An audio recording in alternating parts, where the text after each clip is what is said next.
Ladies and gentlemen, Tactical Advance here, and welcome back to some more Star Citizen. Now today we are taking a look at the Avenger. Now, straight away, once I jumped in the ship, the first thing I noticed, which I really liked, was the computer sound.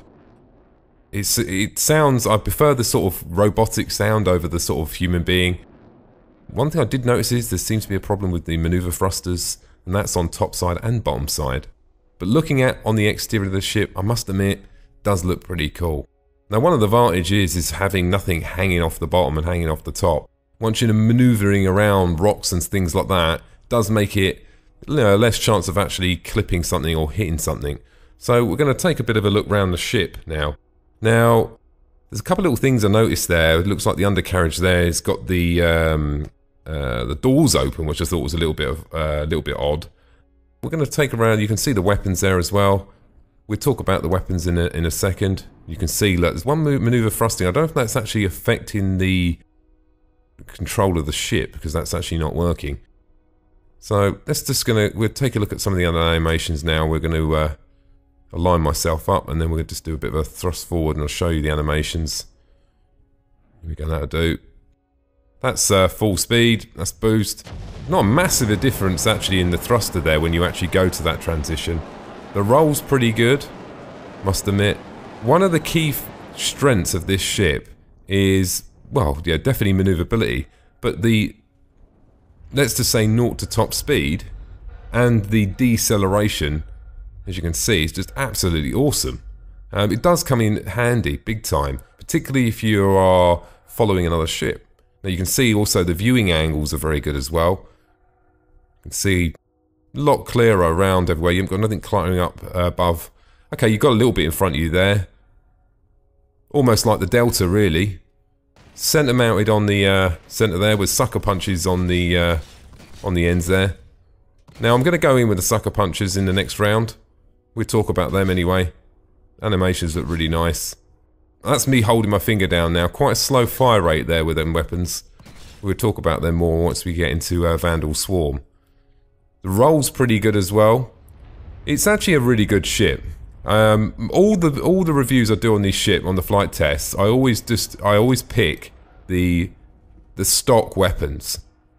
And I think for me, the sucker punches is probably not what I would pick. Not saying that I'm not going to pick that later on.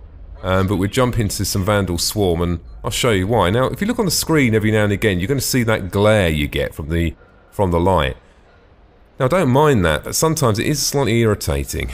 You could say it's realistic, but sometimes you just can't see out the screen. Maybe they should just dumb it down a little bit so you can actually still possibly see. It does make it a little bit challenging. Don't know. Let me know what you guys think in the comments. But I think sometimes it's a bit too glary. You see the animations there, looks pretty cool, doesn't it? It's a very good looking ship. It's a very popular ship as well, and there's a very good reason for that, because it's just a all-round fantastic ship. So let's jump into some Vandal Swarm now, and we'll talk about the weapon loadout and some of the challenges and some of the things you can do to improve its performance. So just going to pop on now. One sec, guys. Here we are in some Vandal Swarm. Like I said a little while ago, right, the sucker punches, basically, they're a disruptor. So what they actually do is they disrupt the energy on the ship. I'm assuming it's the shields and everything. I've never actually been hit by one, but that's what they are. But the idea is once you've used the disruptor, you're sort of disabling the ship to some extent, probably using less shells to take out the ship. That's the sort of general plan. So I gave it a go in this round. My findings are that actually the disruptor, I can see later on in the game that'd be quite good. One of the challenges is at the moment is on the center mount, on the gimbal mount, you've got a limited amount of ammunition. So what that means is if you want to go to the final wave, I normally get around about halfway and I've run out of ammunition on the center, and then all I've got left is my disruptors. And you can't really do much with them. I mean, don't seem to hardly do any damage at all when you're actually shooting them. Obviously, you're just disrupting their shields. That was one of the challenges. Now, that's not necessarily a bad thing. Now, the disruptors obviously serve that purpose. Fantastic. Now, there's a simple solution to that. You could just simply swap out them sucker punches for a normal laser weapon. which then makes it very, very effective. There's no doubt about it. But look, I'm still thinking the sucker punches are going to serve a purpose.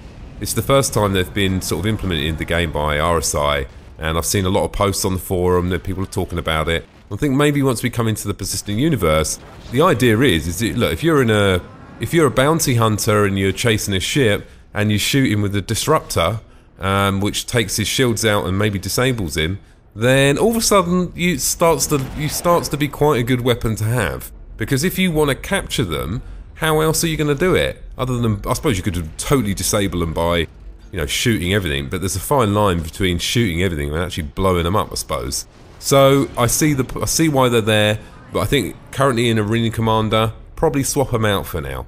Let me know in the comments of how you've been finding them, guys. It's fun in Vandal Swarm, but like I said, the longevity to get to the end rounds is very, very difficult. The Avenger is known as a patrol craft. It comes with 32 freight units. It's a single-seater. The primary thrust engine is a Tier 5. Now, that's actually pretty good. And like I said in the first part, the acceleration and deceleration is absolutely fantastic in this ship. It's really, really good. I found it to be a lot better than the 300 series and a few of the other ships. One of the other things the ship comes with as well, it also comes with some prison transport pods. I mean, you don't have to have them. You can quite easily take them out, because obviously they're modular, and put something else in there, or you could just replace that with cargo. Now, my plan in this round was basically to obviously disable the shields, track behind them, and this was actually a really good ship for doing this. I'll tell you why. Because you've got that control over acceleration and deacceleration, what you can do is fly behind the ship, shoot it with a disruptor. As soon as you start slowing down, the ship responds. There's no drifting forward. It's very, very prompt. So it gives you a lot more control over what you're doing with the disruptors. So I understand that, and I can see someone's put a lot of thought into that. One of the downsides with the disruptors is the range. And you'll see 3 or 4 times that the aiming reticle doesn't come up because you're out of range. Now, the Centre Mount Tiger Streak is absolutely a fantastic gun. Very similar to what the Hornet has. Does tend to tear apart a ship quite well. But I think that needed to be there. It needs that strength on the ship, because the current setup, without having that there, it will be a big challenge for you to take out a ship with a single laser and the sucker punches. All in all, guys, this is a absolutely fantastic ship, and I've always felt from the very beginning of Star Citizen was launched and the Avenger was announced, it's probably, I would say, it's one of them ships that is going to be very versatile. It's a brilliant intermediate ship. I think that's the best way to say it. If you want to do some cargo runs, you want to be able to get in maybe a bit of a fight, defend yourself, and you want to fulfill other roles in the game, it's quite a good multi-role ship. Obviously, exploration is going to be challenging.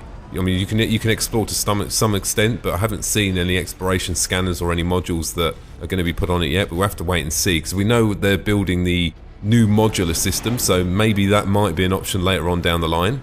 But all in all, it's a rock solid, fantastic ship, and at the same time, it looks absolutely cool. So let me know in the comments, guys, what are you going to do with your Avenger when you go into the persistent universe? Are you going to be a bounty hunter, or are you thinking of other roles to play? Anyway, ladies and gentlemen, thanks for watching the video today, and don't forget to subscribe. Bye now.